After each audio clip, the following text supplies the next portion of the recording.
Waskita hutangnya 50 triliun. Kemudian aset dijual adalah judul-judul di banyak media, kemudian disusul rugi Garuda lebih dari 70 triliun yang akan dimerpatikan dan dipilotkan, bangkrut. Yang membeli aset-aset itu siapa? Siapa lagi kalau bukan asing? Kita ke infrastruktur dulu, yang mana BUMN karya-karya yang mengerjakannya semuanya merugi. Sungguh kita tidak anti dengan infrastruktur, yang kita anti adalah cara membangunnya yang berbasis hutang yang kita tentang. Sulit kalau pemerintah berbisnis dan membangun infrastruktur, teorinya memang memperlancar arus barang. Benar teorinya. Pertanyaannya, isi barangnya apa? Ngangkutnya pakai kendaraan apa? Bensinnya dari mana? Kalau barangnya impor, kendaraan pengangkutnya impor, BBM-nya impor, di mana manfaat ekonominya kalau begitu? Tetapi kalau membangunnya tanpa hutang, maka resiko perusahaan BUMN yaitu badan usaha milik pemerintah, arti sebenarnya loh, tidak akan bangkrut. Namun kenyataannya bangkrut karena mati beban bunga.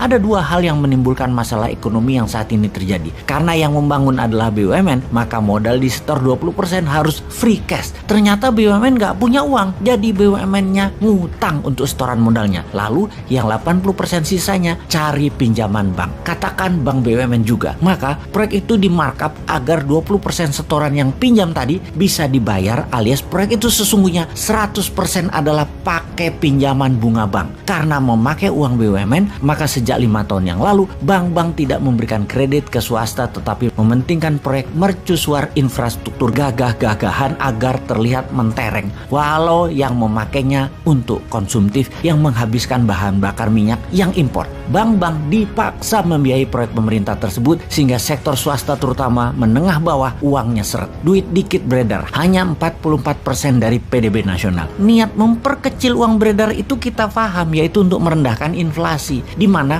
uang beredar dengan produksi harus seimbang. Karena produksinya nggak ada, maka uang beredar dikecilin. Strategi ini biasa disebut dengan nama quantitative tightening atau tight money policy. Kebijakan ini umum atau biasanya dilakukan oleh pejabat pemerintah yang anti swasta dan anti dunia bisnis. Tidak heran, selama 7 tahun menjabat, pertumbuhan GDP hanya naik 20% dalam 7 tahun, di mana inflasi ditahan di 3% per tahunnya, alias dalam 7 tahun inflasinya 21%. Kalau dibandingkan dengan pertumbuhan GDP dengan inflasi, maka dalam 7 tahun nilainya minus 1%. Kan geblek sebenarnya bernegaranya. Namun buzzer sebagai tentara udara gampang membodohi masyarakat. Semua yang mengkilat disebarluaskan, semua yang minus ditutup. Dan kalau ada yang membunyikan akan minusnya bernegara, maka dianggap anti pemerintah, anti kebinekaan, anti pejabat yang maha mulia yang sangat populer itu. Lalu diciptakan sebuah common enemy atau musuh bersama yang namanya kadrun, kampret, dan sejenisnya sebagai kelompok anti pemerintah.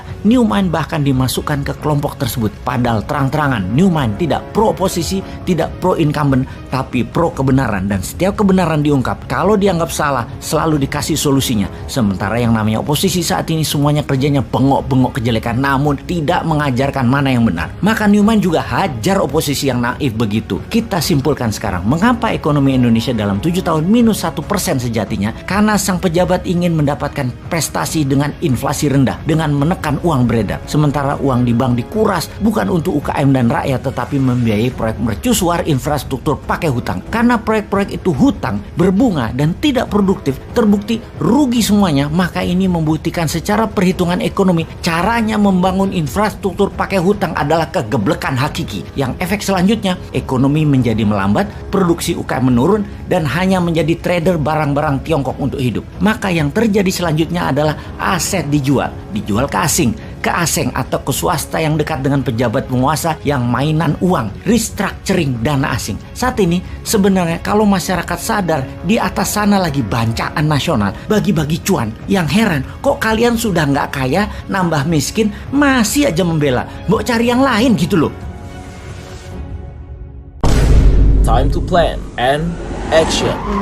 Sudah terlalu banyak isu ekonomi buruk di negara ini.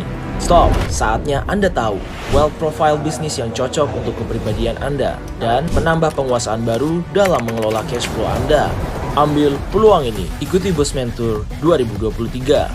Solo, Malang, Tangerang, Road to Billionaire. Selamat bergabung.